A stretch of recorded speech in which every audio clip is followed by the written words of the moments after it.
Testing. Oh, there we go. Good evening, everybody. I'd like to welcome you to this regular meeting of the Scottsdale Unified School District Governing Board. Today is June 21st, 2016. The time is 5:04 p.m. And we'll begin with the Pledge of Allegiance. I pledge allegiance to the flag of the United States of America and to the republic for which it stands, one nation, under God, indivisible, with liberty and justice for all. Thank you. Like a roll call, beginning with Mrs. Kirby. Pam Kirby. Kim Hartman. George Jackson. Barbara Perleberg. And Bonnie Sneed. All members are present, and we have a quorum. The first item on our agenda is the public hearing on proposed fiscal year 2016-17 expenditure budget and truth in taxation notice pursuant to ARS 38-431.02 and ARS 15-905 D and E. Notice is hereby given to the members of the governing board and to the general public that the governing board will conduct a public hearing on Tuesday, June 21st, 2016 at 5 p.m.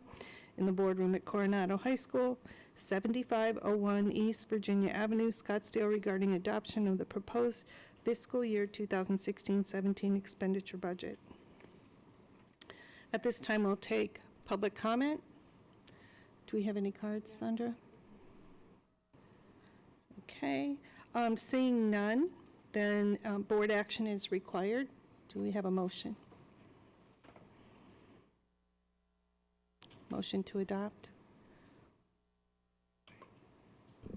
Ms. Hartman. A motion to adopt the expenditure budget for 2016-17 school year. And do we have a second? I'll second it.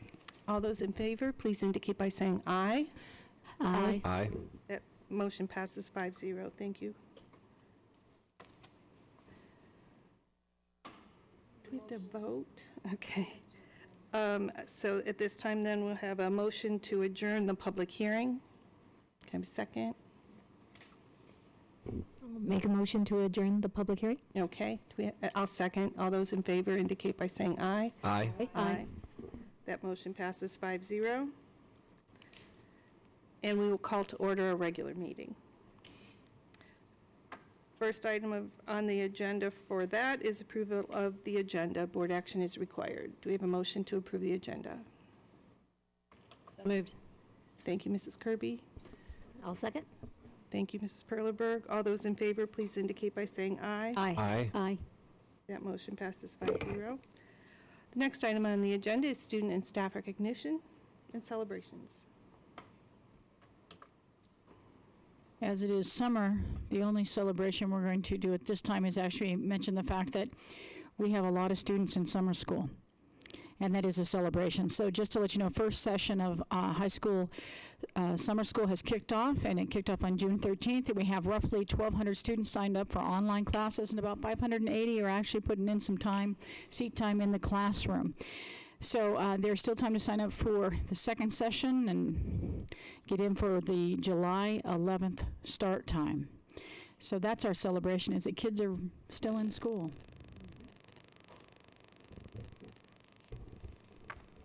Thank you. The next item is public comment. Seeing none, we'll move on to superintendent's comments. Yeah, on the superintendent report, a couple things I'd like to share with you. Professional development occurs in the summer for teachers, and I am proud to present to you that our teachers are spending a lot of time sharpening those teaching skills. And this summer in our institution, we have had, between June 6th and 10th, we've had 55 classes that have been offered with a total session attendance of 573, with several of our teachers attending multiple sessions. Additionally, 138 teachers enrolled in online SUSD Google Apps training, and 498 teachers participated in curriculum maps and unit development during the spring. So just a lot of celebration that our staff continues. Now, From a personal perspective as a superintendent, I wanted to take this time to say thank you. Thank you to all the classified staff who is working extremely hard right now. Deep cleaning rooms, those that are handling the hiring, paperwork, training the staff, onboarding new employees, and making sure that we're cleaning up files, getting files transferred between one school to another school, continuing to open enroll our students. So there's a lot of work that goes on in the summer that not necessarily gets recognized, and I wanted to take time to thank all of those employees.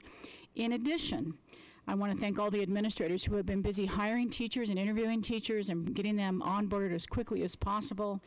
And finally, to say to the district office staff for all of the reorganization and new systems and procedures, and busy peeling back those layers so I can understand how Scottsdale does business and if we can do business a little bit better in the future. So thank you for your patience and your continued support of the changes. Thank you. Thank you, Dr. Birdwell. At this time, we'll address the consent agenda. Ms. Kirby, I move to approve the consent agenda as presented. do we have a second? I'll second. Thank you, Ms. Hartman. All those in favor, please indicate by saying aye. Aye. Aye. Aye. That motion passes 5-0. The consent agenda is approved. President Sneed, Governing Board, if I could have our new principal for Saguaro come up, I'd like her to introduce her team. We have the entire, for the very first time, Saguaro High School administrative team with us this evening. Madam President, Governing Board members, Superintendent, Ms. Birdwell, and Sandra, thank you so much for having us here tonight. I do have our new Saguaro SaberCat team here, so thank you for allowing me to be here tonight to introduce them. First, I would like to introduce Craig Luschner for Athletics, Assistant Principal.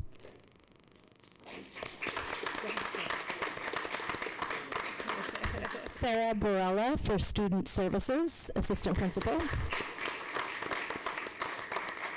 And Daniel Milligan for Educational Services. We have an outstanding team, and we are ready for the new school year. Thank you very much. Thank you. And to the families that Welcome to you came, all. thank you for supporting them. An administrative job is not an easy one, so it's done with great support at home. So thank you very much for being here. Also, let's see now, Peoria and golly, I hate to say Higley via Chandler, but glad to have you, Craig. So what a great team, and well done on the selection of your team. Thank you very much. Welcome, everybody. The next item on the agenda is item 7A, information discussion item, revisions to the 2016-17 high school planning guide. Dr. Benson.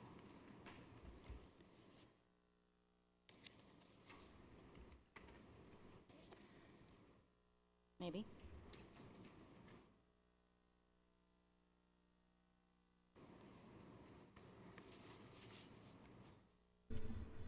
There we go. Good evening, Madam President, Governing Board members, Dr. Birdwell and Sandra. I'm happy to present the high school planning guide informational item this evening as Dr. Von Echten is learning with all of our middle school principals at a conference in San Diego this week. For those that may be new to our timelines, in SUSD, we review our high school planning guide annually, each fall, and we highlight the changes and request board approval each November. Typically, we tend to have a few revisions in the spring, and we often submit those to the governing board as a consent agenda item. But given the significance to the revisions that we're asking for this evening, we wanted to clarify the revisions prior to asking for your approval. The three revisions that we are requesting this evening include a clarification of processes and systems in how we accept core credits for coursework taken outside of SUSD in keeping with Arizona State Statute 15-701, a change in language to allow us to respond and ensure all of our students meet the annual required instructional minutes as is legislated by state statute as well, and third, the addition of 4 elective options for our senior students to best prepare for their next post-secondary steps after graduating from SUSD. So 3 pieces to the presentation this evening.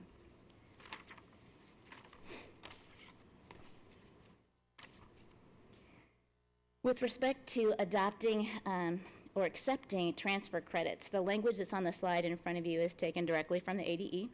In a nutshell, it explains that when students complete coursework in charters or other school districts, and they enroll in another charter or a school district, the accepting school must do a variety of things. First, they must provide students with a list that indicates which credits will be accepted as elective and which will be accepted as core credits.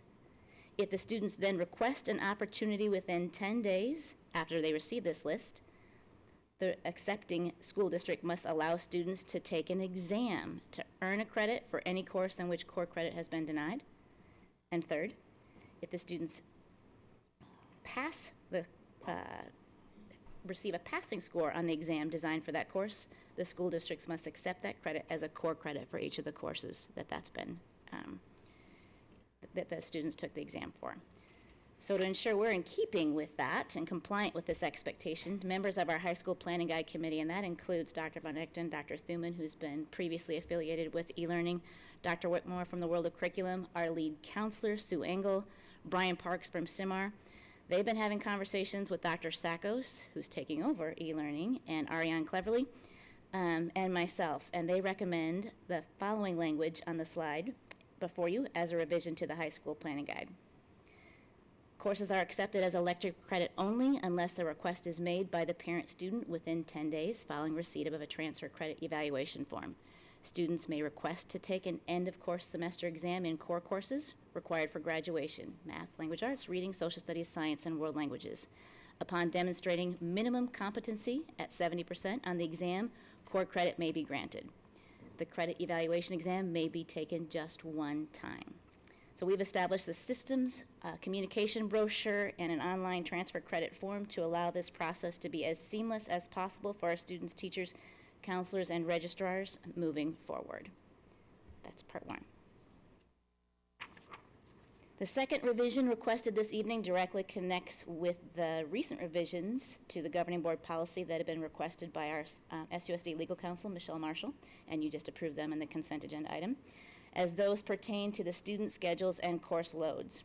As many of our neighboring districts across the valley have discovered during recent AD audits, we too are learning that most high school students attending 4 or fewer courses are identified as deficient in meeting the state required number of annual instructional hours. This most impacts our seniors, as all of the rest of our students are taking 6 credit hours during the school day per semester. There are multiple ways to respond and multiple solutions to this complex minute requirement. 2 of those solutions were captured in the governing board policy you just approved this evening, in that districts can opt to require seniors to take more than 4 courses, or districts can adjust their bell schedules at work, which may result in adding a few minutes to the length of the school day. With the support of our counselors, we often recommend that our seniors take more than 4 courses to be most prepared for college and careers. And as you know, NCAA requirements expect that our athletes are in 5 courses. They can't just take 4. So they're already meeting this expectation. But to allow us some options in the way that we respond and ensure our students meet the expectation in instructional minutes, we're proposing a slight change to the language in the high school planning guide in the 4 areas where course loads are addressed. That language is first reflected in the athletics section, and it's on the screen in front of you. It simply reads, in order to participate in an athletic team, SUSD policies require seniors to be enrolled in a program of study that provides 720 or more instructional hours throughout their senior year. We've used that language consistently in the next 3 sections on page 10. All students in high school except graduating seniors are required to enroll in 6 on-campus classes. Graduating seniors will be required to be continuously enrolled in on-campus credit-bearing courses each semester of their senior year in a program of study that provides 720 or more instructional hours. We also find like language in our graduation residency requirement, so the language reflects exactly what we've been reading, that students must be enrolled in a program of study that provides 720 or more instructional hours. And the last place that we find it in our high school planning guide, where we talk about student number of minutes, expectations, and course load, is where we talk about e-learning and the offerings for our school. So again, We can read, each high school has at least one designated brick and mortar e-learning lab. The school site will work together with the assistant principal for ed services to determine availability of the lab. Seniors have an option to take an online class at their homes or other off-campus locations if they're enrolled in a program of study that provides 720 or more instructional hours in a brick and mortar setting. Lastly, as our final request for revision to the high school planning guide this evening, we are requesting the approval of the addition of 4 elective options, online options, under the interdepartmental section as plausible, thoughtful options and additions for our seniors to take as 5th course options during their senior year. Those 4 courses include Introduction to Finance, Public Speaking, Reading for College Success, and Thinking and Learning Strategies. Those would all just be elective options, again, under the interdepartmental section of the high school planning guide. That's a brief, very brief overview of the changes presented before you. It's difficult to capture all the conversations that I've been having, including those from our teaching learning department and those that Dr. Birdwell has participated in. So she's going to jump in and help respond to any questions or clarifications you might request. And actually, let me go ahead and jump in on a couple things. I emailed back and forth with a parent that visited with us a couple board meetings ago, and he had brought the typical kind of question that we got from senior parents, which is, my student had prepared for 4 classes, had been working towards that for 4 years, and now you changed the rules of the game. Well, the reality is we didn't change the rules of the game. We discovered, like many districts, we'd been falling a little short. And that's because of what we call the high school experience. The high school experience goes beyond the classroom walls. It's athletics, it's arts, it's drama. It also includes student scheduled assemblies, celebration of the arts and athletics and other character building opportunities that we have. In addition, during testing, in order to manage it, sometimes we do late arrival, especially when you're testing just certain areas and certain students. So that larger picture of the high school has created a shortening of the schedule. And upon analysis, it was critical for us to adjust the bell schedule or require 5 classes in order to meet the 720 hours. We decided that it would be best if we approach this from multiple aspects. 1, offer courses that students would like to be in, recommend that they be in a 5th class. But if they choose not to, if they choose to pursue a college class or something other than on our campuses, that we also look at the minutes of the day and allow for the structure and the flexibility of site administrators to still keep that culture of having that when our team makes it to the state playoffs, we ought to have an assembly and celebrate. So to do that, what we'll be bringing on the 30th is the next piece of this, which is an adjustment within the bell schedule of, rather than starting at 7:45, starting at 7:30, and instead of ending at 2:05 or 2:10, it's 5 minutes on the end. That allows us then the flexibility within those 4 first periods to meet the 720, but in addition be able to have 18 hours of other types of student activities, such as assemblies, such as character building, leadership, the SAD programs, the MAD programs, the prom programs, to be able to have the late arrival for testing. So it allows us to do those pull-out that we believe are important to the whole child in the high school experience. Without those extra minutes, we just simply have 0 flexibility. We hit 720 on the nose with just adding 15. So by doing the 20, it gave us a little bit of flexibility. It means 55-minute classes. It's kind of interesting because if we turn the clock back 10 years ago, we'd probably find bell schedules that said 55. But somehow over time they got shortened. Lunches got a little longer. So districts across the East Valley have made these adjustments and are making them. Gilbert's having the same conversations at their board meetings right now, trying to adjust their bell schedules. Deer Valley has already had the audit, had dinner with the superintendent on Friday night, discussed their multiple prong address to it. Mesa made some changes 5 years ago. So not necessarily new to the state, but continued adjustments. And I think if we approach this in twofold, now there's one more piece of this. We also really believe that today's students should have an opportunity to do internships, business internships, and working through those processes. The state, however, doesn't recognize internships anymore. they will only recognize the course if the student is sitting in brick and mortar in a classroom. So we're going to appeal at the State Department to say that the time that a student would be in the workforce with the sign-off of an employer should be equal time to that seat time, therefore counting, because that learning opportunity in a business intern, whether I'm a veterinarian assistant or I'm an assistant in a hospital, whether I'm at the law office or whether I'm in retail, or whether I'm actually in a service-oriented field working with special needs adults, whatever that might be for that student that is their career, that opportunity ought to count towards my learning, particularly for a senior as a capstone. So as we develop the course, we're going to go to the State Department and appeal that that course count for seat time as well, because we find it that valid in the learning of seniors. So we're going to go 3 different approaches to this one issue and address it at the state level with our bell schedule and offering courses that we believe seniors should take in order to prepare for college or career. So that's really been our approach on it. Well captured. Mrs. Kirby. Okay, so thank you. I have a couple of questions. If you could go back to the first slide.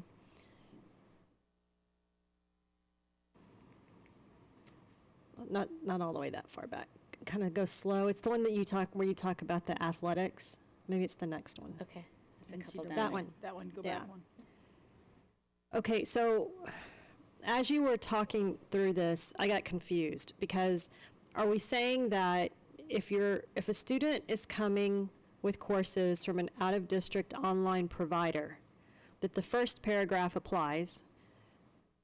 However, if it's an NCAA approved clearinghouse course, then the first paragraph doesn't apply?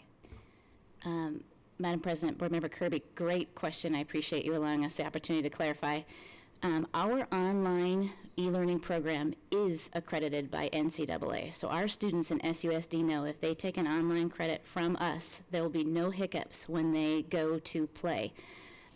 There are other online providers that are out there that are not NCAA accredited. We are required by law to still allow for the core credit, the taking of the test, but we are trying to alert our families to say, pay attention. If you're going to take an online class and you'd like it to count for core credit, double check to make sure that that institution that you're coming in from has NCAA approval, or kiddos get tripped up. Okay. It's a great question. Okay, so this is really highlighting it for the student. Absolutely. As a watch out. Okay.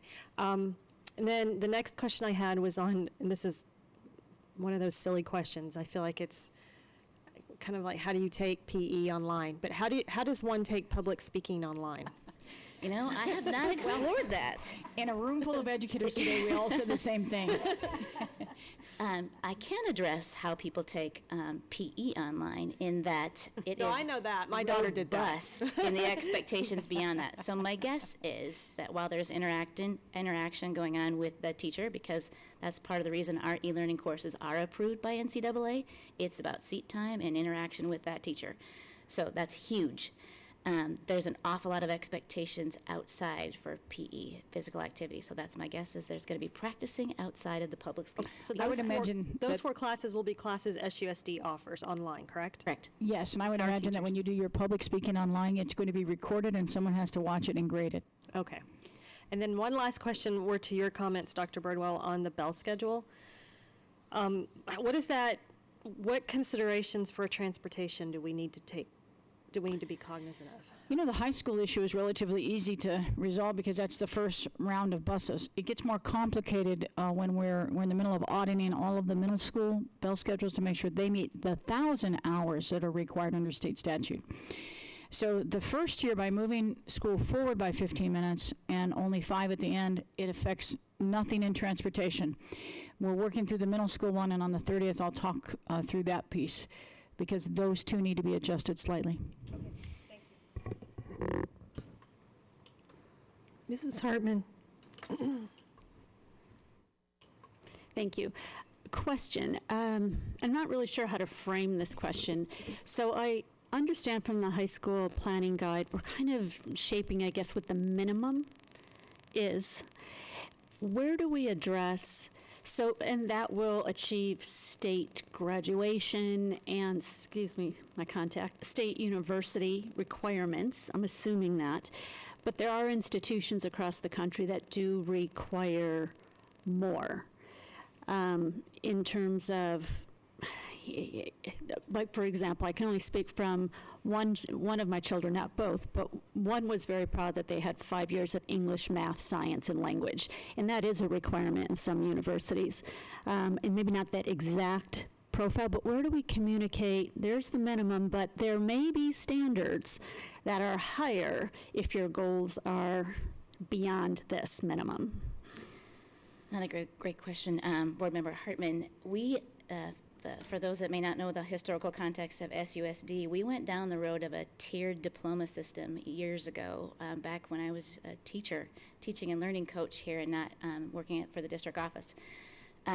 We thought, we were anticipating where the state was going to go to do just that, to say, hey, if you're a college-bound kiddo, we're raising the rigor and we're going to have a tiered diploma system. This is the minimum to earn a diploma in Arizona, and here's the expectation, raising the bar if you're going to be college-bound, university-bound.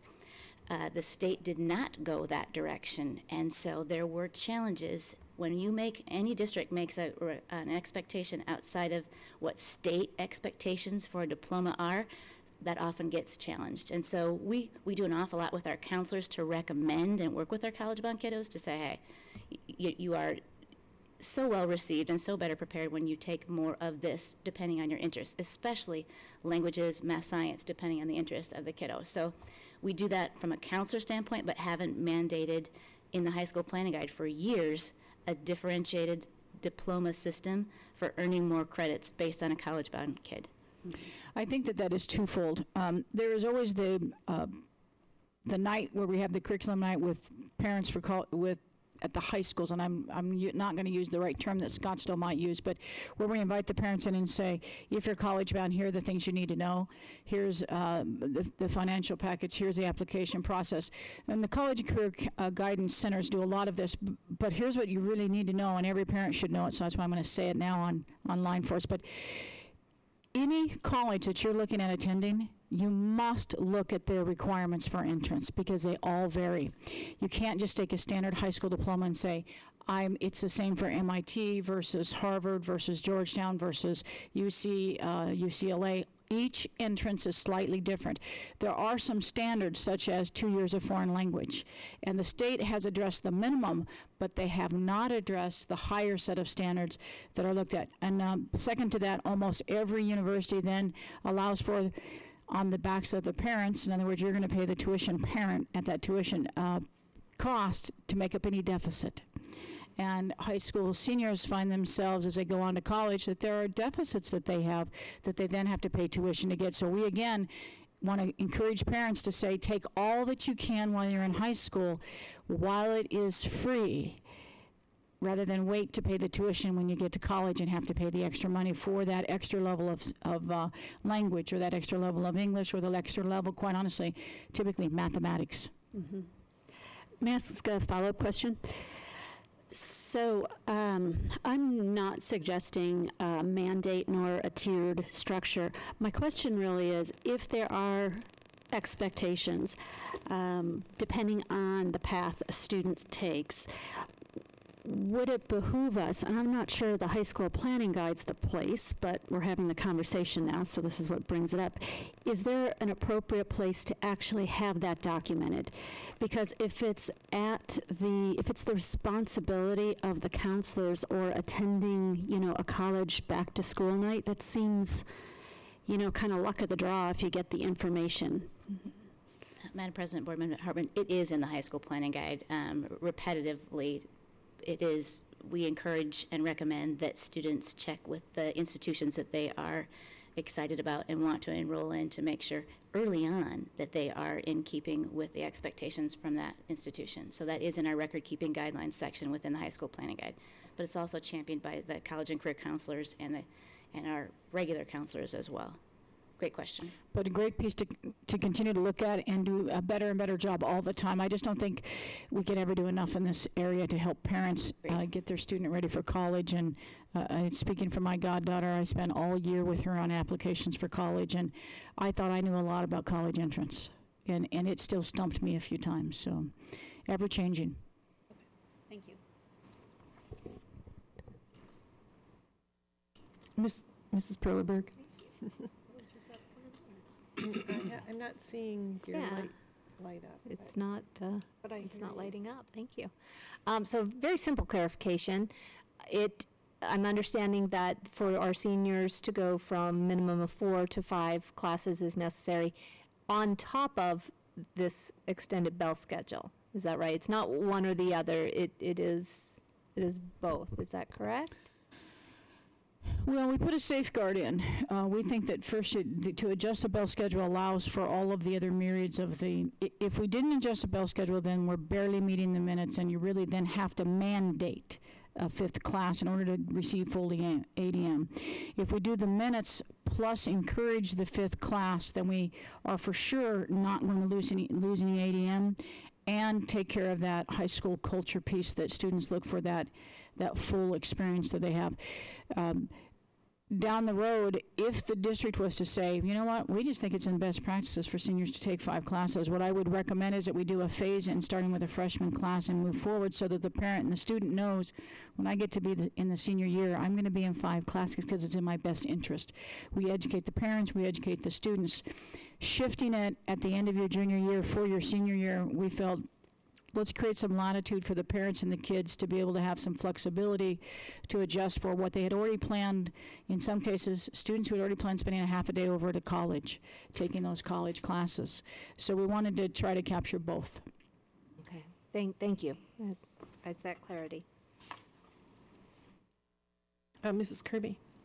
Thank you. So that generated 2 more questions in my head. The first one was, how are we planning to communicate the earlier start time and 5-minute on the backside on the bell schedule over the summer to the students and their families?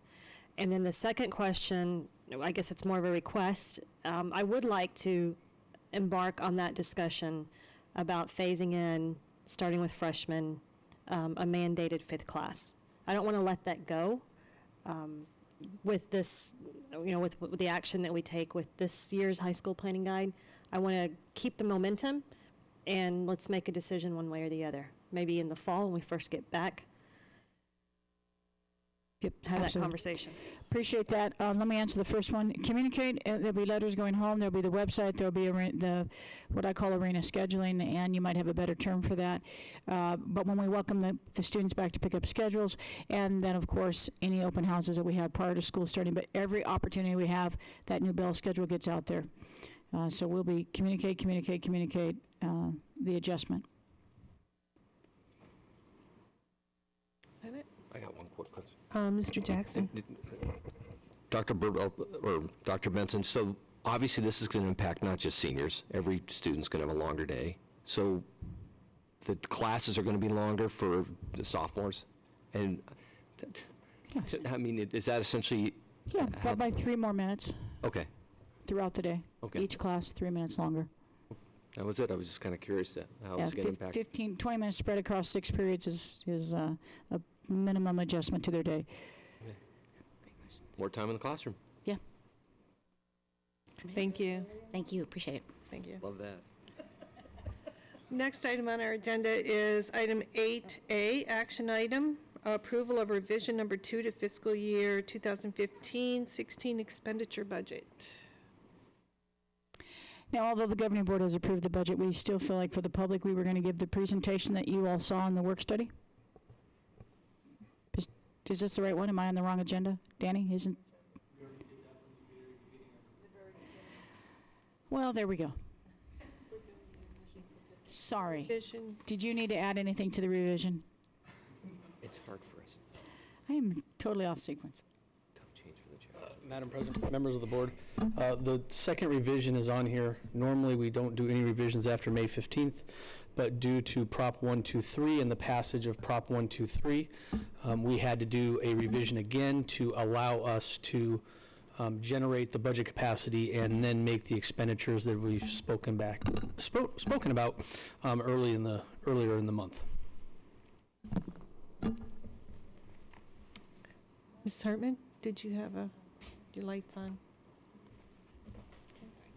Any comments, questions from board members? Okay, thank you. Then does someone like to make a motion? I move to approve the revision number 2 to fiscal year 2015-16 expenditure budget. I will second. All those in favor, please indicate by saying aye. Aye. Aye. That motion passes 5-0. Next item on the agenda is 8B, approval of the governing board's district additional assistance override election pro statement. Dr. Birdwell? President Sneed, so what we did was we gave you a draft. So let me just read this so the public knows what we're talking about. But basically, we said, on behalf of the students in the Scottsdale Unified School District, the governing board has called for renewal of its prior capital outlay override. Scottsdale continues to have growing instructional material needs. Since 2008, there have been state budget reductions in the district additional assistance, creating a shortage of teacher classroom materials. The capital override will provide. And we bulleted instructional equipment, digital materials, textbooks, and resources to support student learning, classroom furniture and school equipment to maintain student safety, athletics, fine and performing arts equipment and materials, and software licenses. The capital outlay override is an essential part of supporting our students in their learning. Scottsdale provides exceptional educational experiences, preparing students for college career opportunities. And the governing board supports voting yes for the November 8th, 2016 capital outlay override and asks for your support. From my understanding, and Michelle may correct me if I am wrong, the only pro statement the board can do is that for the capital outlay, and it goes in the pamphlet. And some districts choose to do individual board members. We gave you some samples.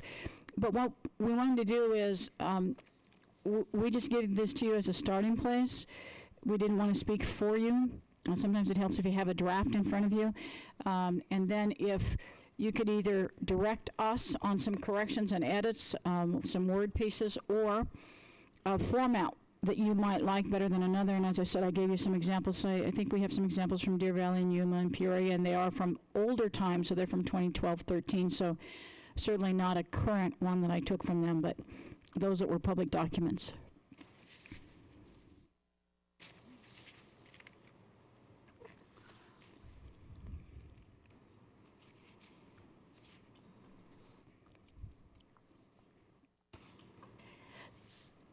Ms. Hartman. All right. So thank you, first of all, for putting the first pass at this. I'm not sure if it makes sense to wordsmith it in this forum or not. How would you like us to provide feedback, actually? Well, a couple ways we could do this. I mean, you could send me to Sandra your edits, and we could combine your ideas and send back out. And then on the 30th, we could actually get to where there's a statement that you all agree with, and you could approve that statement to go forward, because we do have the time to get that ready. And we have the meeting on June 30th.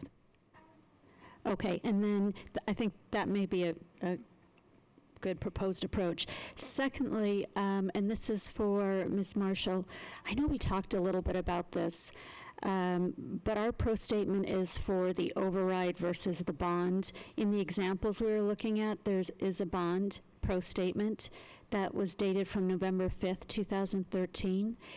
I didn't know that. Yeah. Has it changed, or is there interpretation of the statute?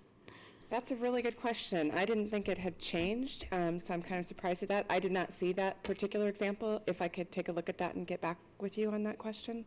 Sorry, I can give those to you, Michelle.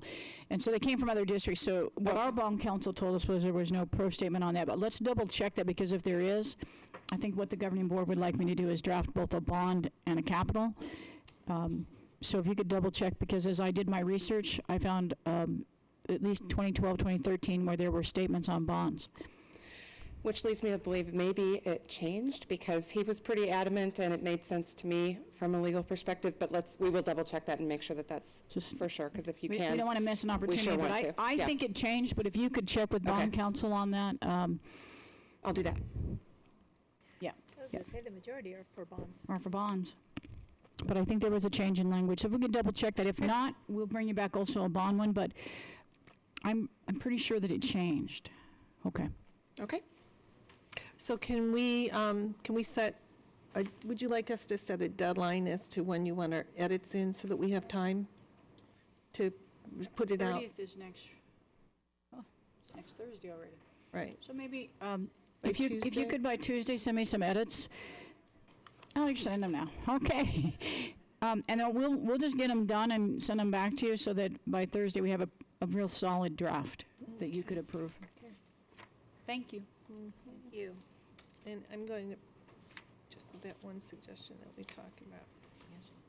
Which one of these did you like? Oh, okay. We did the same thing. Great.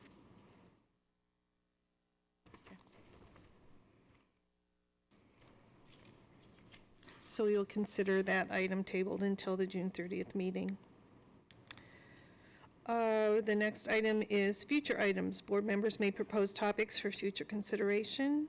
And we have the 5th class that Mrs. Kirby suggested. Do we have a topic? We good? Okay. Dates of upcoming meetings, I'm sorry. Dates of upcoming meetings, June 30th at 6 o'clock, okay, Must be 6, no earlier. here, right? Okay, be right here. And governing board reports? Mr. Jackson, did you have one? This might be a little out of order, President Sneed, but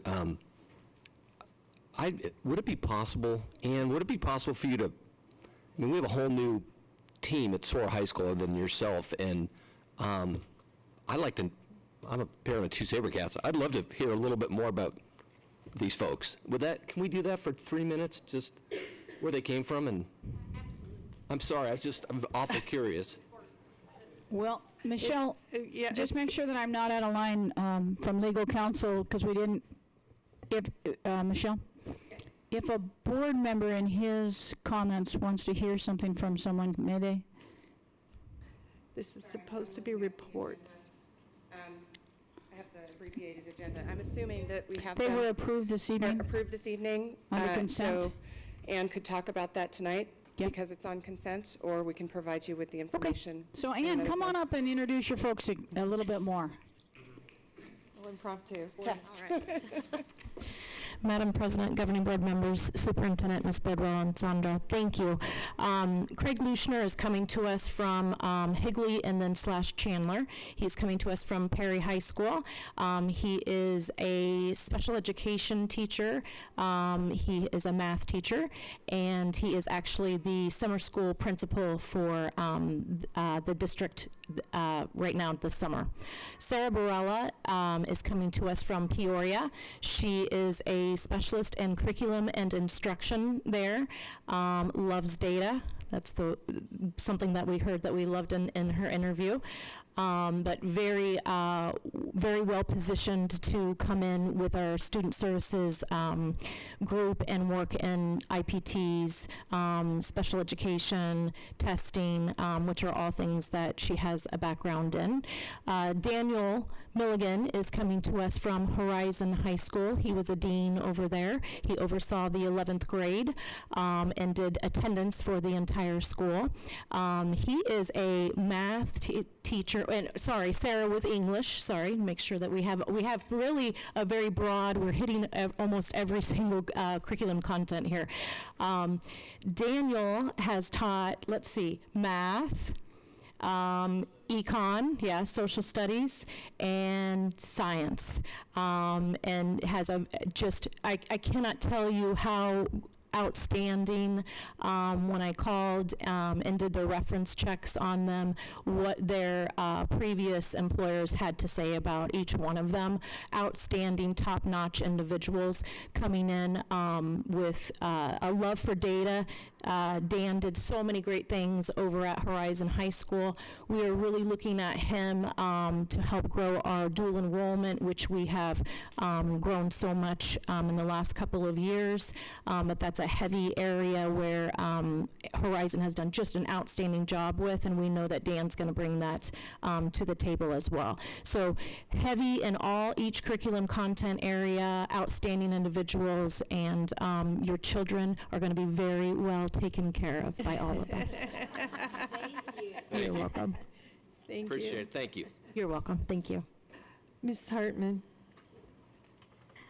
All right, just one activity they'd like to share since the last board meeting, and I'd like to acknowledge the work of Dr. Van Echten, who's not here tonight, and Dr. Benson in continuing to work with our bus executive director. Where we're moving towards from a bus standpoint is identifying 3 initiatives that support existing academic programs within SUSD. Those 3 programs are supporting our 11 high school CTE programs. The second is supporting our 13 elementary, middle, and high school robotics programs.